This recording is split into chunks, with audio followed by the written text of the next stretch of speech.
Hi, everyone, and welcome back. I'm John Lincove. I'm Alex and Isaac. I'm Gabe Shanhar.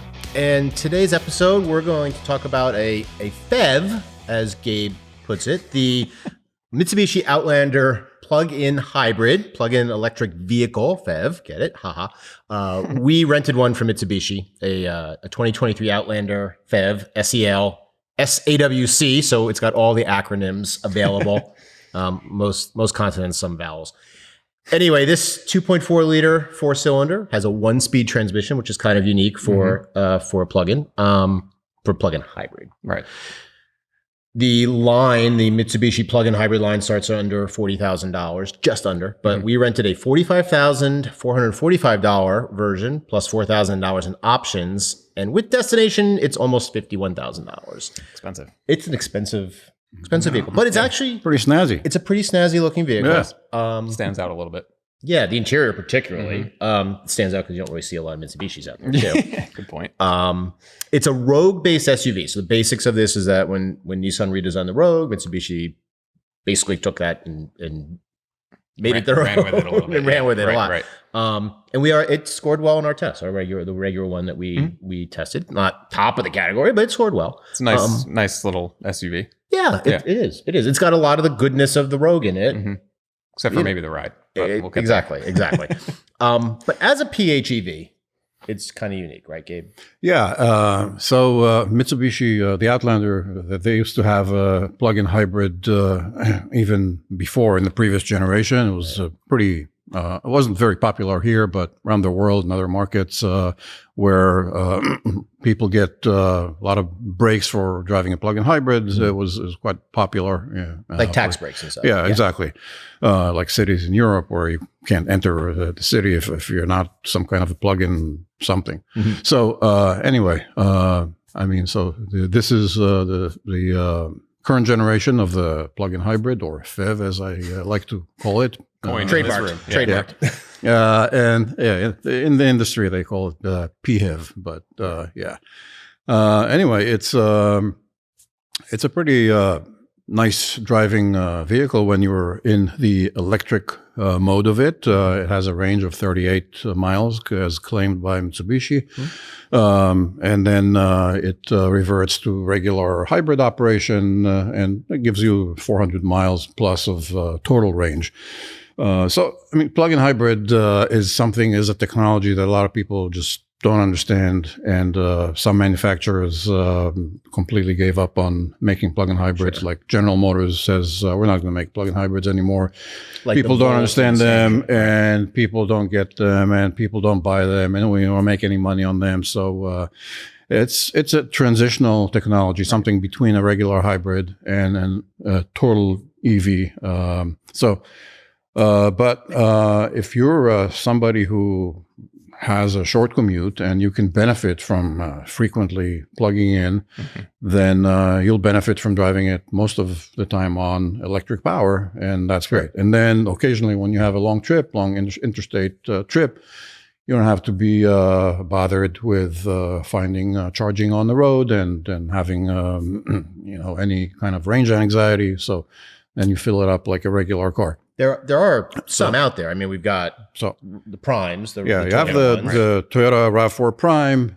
You have the two the Hyundai Tucson and Kia Sportage in plug-in hybrid, as well as the larger Santa Fe, Hyundai, and Kia Sorento. And there's a couple German compliance ones. Yes, there are. Yeah. X5 and BMW. BMW and Volvo offer some plug-in hybrids. Very very low volume. I think that BMW took away the X3 plug-in hybrid. Yep. But anyway, back to the Mitsubishi Outlander. So it's unique that it has a third row in this size. Only the Sorento. The old one didn't have that. Right. And it has a larger battery, 20 kilowatt hour battery in a plug-in hybrid. That's a pretty decent sized battery. And under the old rule, it would have benefited from the federal tax incentive of $7,500. Not anymore. Caveat here, yeah. So I think we're going to table that because that is a point. But I wanted to move over to Alex and just see, because we talked about the regular driving experience, the regular one. How is this drive? Better, worse, same?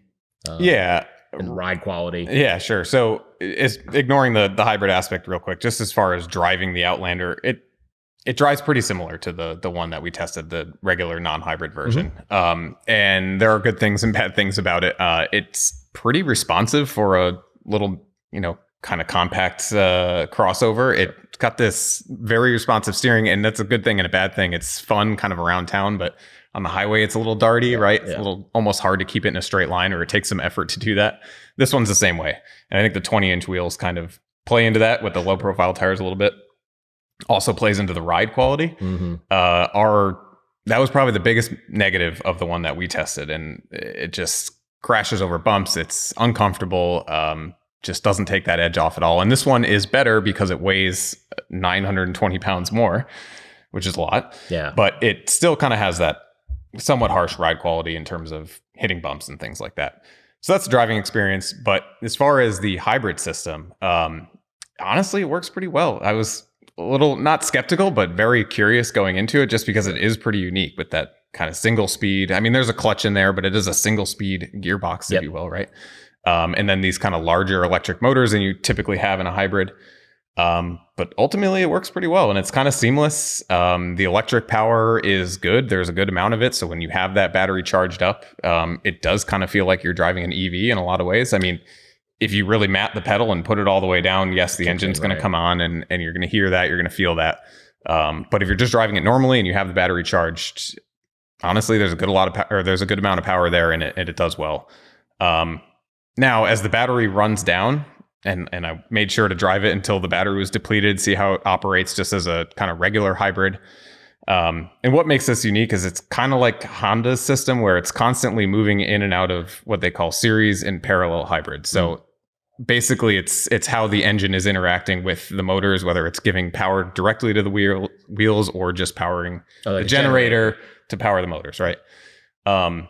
And it's pretty seamless, but if you pay attention to it as the battery power gets down, it's constantly doing this switching back and forth. And so you don't feel it so much, but you hear it. Or if you're watching the gauges, you're going to see. I was going to say that, yeah. Yeah, actually, it allows you to maximize the electric power because it has a gauge in the cluster.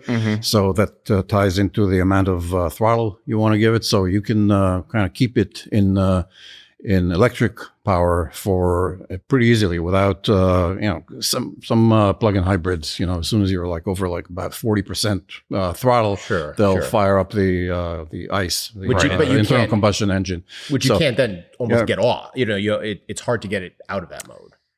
Yeah, this one felt less decisive to me than like the RAV4 Prime. The RAV4 Prime, for example, feels like when it decides that it needs to operate as a parallel hybrid and put some of the power to the wheels, like it kind of stays in that mode a little bit. This just felt like it was kind of going back and forth, and it's not necessarily a negative. It's just kind of something that you're listening to and you're noticing if you're watching the gauges and stuff, and it just makes it unique. So yeah, Gabe, your driving impressions, and then also we want to get to those the tax implications, because again, it's priced so high, it almost seems as if they were anticipating, and then there's been a lot of upheaval since it arrived. Yeah. So as we said, it's pretty easy to keep it in electric mode, but in reality, every plug-in hybrid is going to be driven as a hybrid as well, and just a fact of life.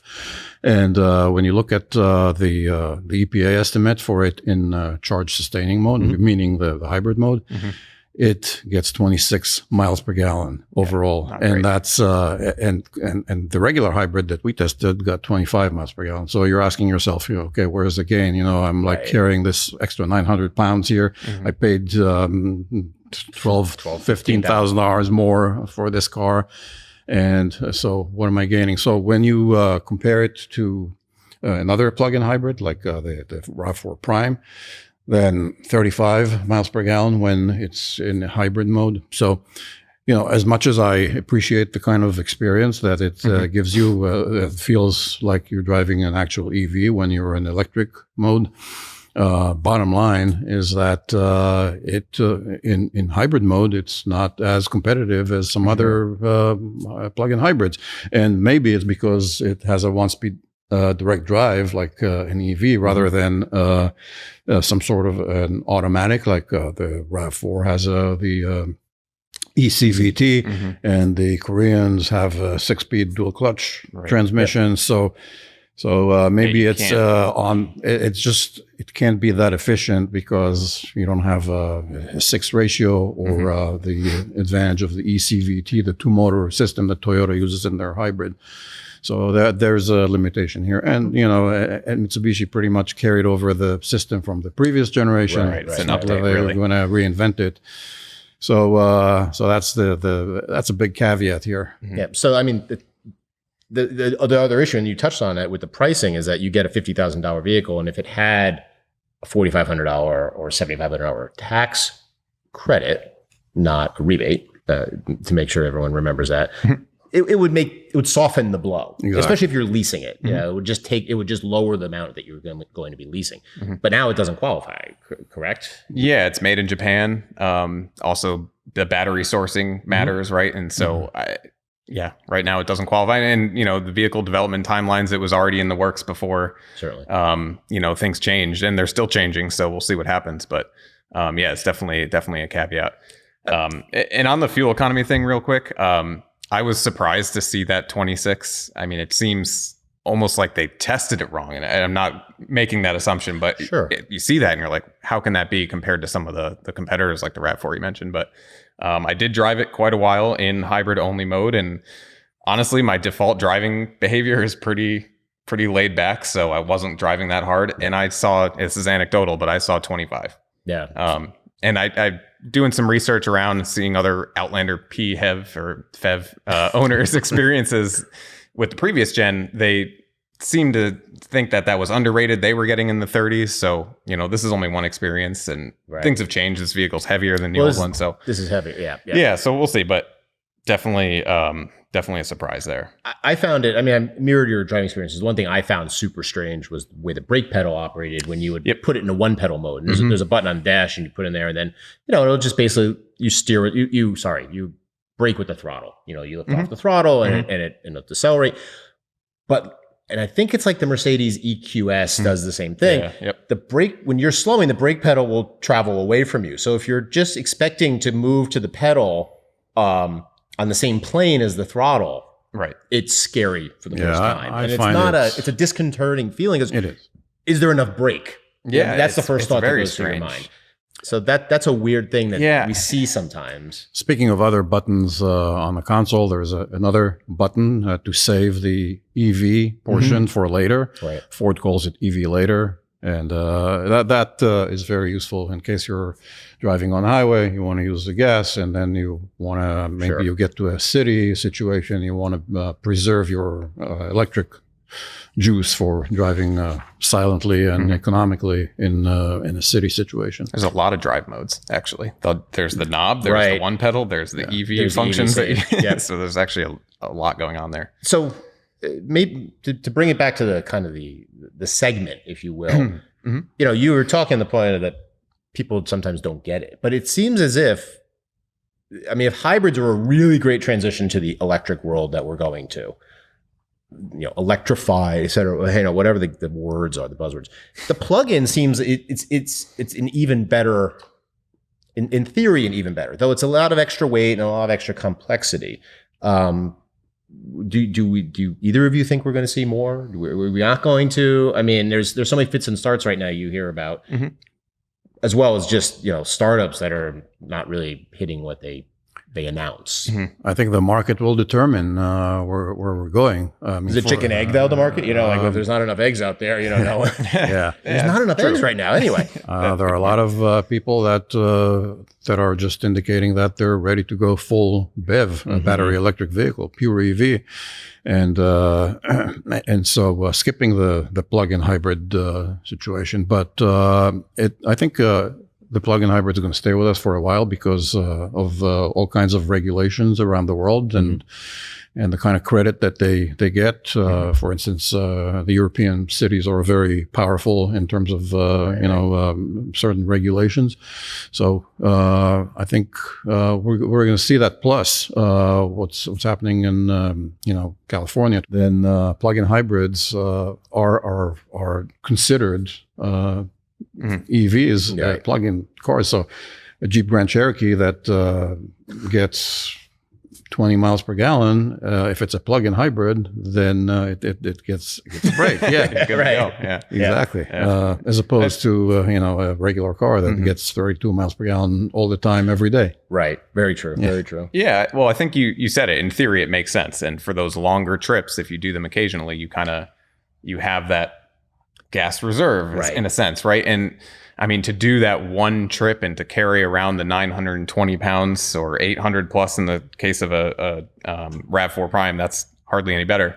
Yeah, from like a materials and kind of engineering standpoint, it doesn't make a ton of sense. But if you keep it charged and you use that and you really take advantage of it, it in theory makes sense. But I think a lot of it also comes down to the charging infrastructure, talking about going to BEVs, full battery electric. If once we figure that out, maybe the stopgap that we have now where the PHEV makes sense starts to make less sense because you actually have a reliable and Infrastructure. Speaking of structure to work on. Yeah. DC fast charging, the Oh, Outlander has, It does have it. pretty unique for a plug-in hybrid. It has the ability to use DC fast charging, although it has the old Japanese standard called CHAdeMO. Oh, right. So good luck finding one of those anywhere because those are going away. I mean, the only car that also has a CHAdeMO is a Nissan Leaf. Right. Mhm. Yeah.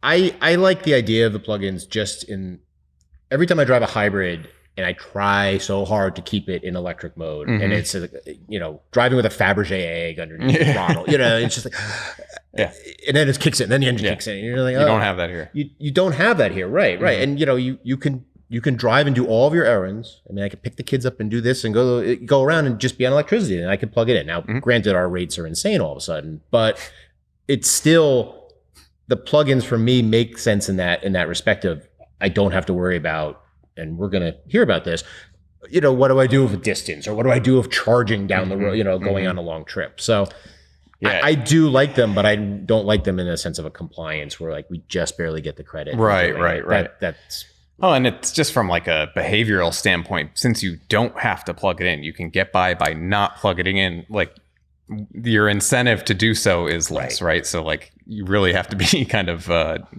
diligent and a goody. That's what you have to be. suppose. Yeah. Exactly. I mean, full disclosure. I mean, when with the RAV4 Prime, that when I was taking it, sometimes I didn't bother charging it because it's a hassle. I don't know. I just got home. I need to go to the bathroom. Then I got too fat and lazy at home and didn't feel like plugging it in. So No, it is. In reality, that's what's going to happen. I mean, it's great if you could plug it into the wall and it doesn't have a big battery, so you could charge it, overnight. You don't have to worry it's not going to charge, 1%. It's going to fill overnight, but that is an extra hassle if you don't have a charger. Right. Sure. So there's more on this car in our ratings we haven't rated it because we rented it, but there's more about the Mitsubishi Outlander. Also, our hybrid and EV hub on consumerreports.org. So check it out.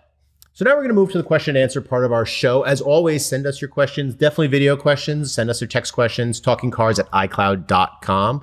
Dave will make you famous and put you on YouTube. Anyhow, this question comes from Bill about EV ownership. Take it away. My wife and I are planning to take a series of very long road trips. We currently have a Tesla Model 3, which we've taken on a couple of trips, but have found some of the places we go don't have superchargers. So we're looking at hybrids. It appears that our best choice, based on our criteria of good mileage, dependability, handling, and comfort, the Honda Accord hybrid. However, I recently watched your initial review of the Lexus RX hybrid. And my question is, if you were planning a series of long road trips, what car or sport utility vehicle would you choose that best match our criteria? Thanks, Talking Cars. I look forward to your answer. Okay, so Gabe, what car do you think makes the most sense for Bill? All right, so he's mentioning an Honda Accord hybrid or Lexus RX 350h, the hybrid. So we're in the midst of testing the RX 350 hybrid, and very soon we'll have some results about it. But the Accord hybrid, as we all know, is getting a redesign, so we haven't tested the new generation yet. But I think he has a pretty chance of getting a pretty sweet deal on the outgoing 2022 model, which, they've been building it for a few years. So, that they probably know how to build it and no teething problems there. Yep.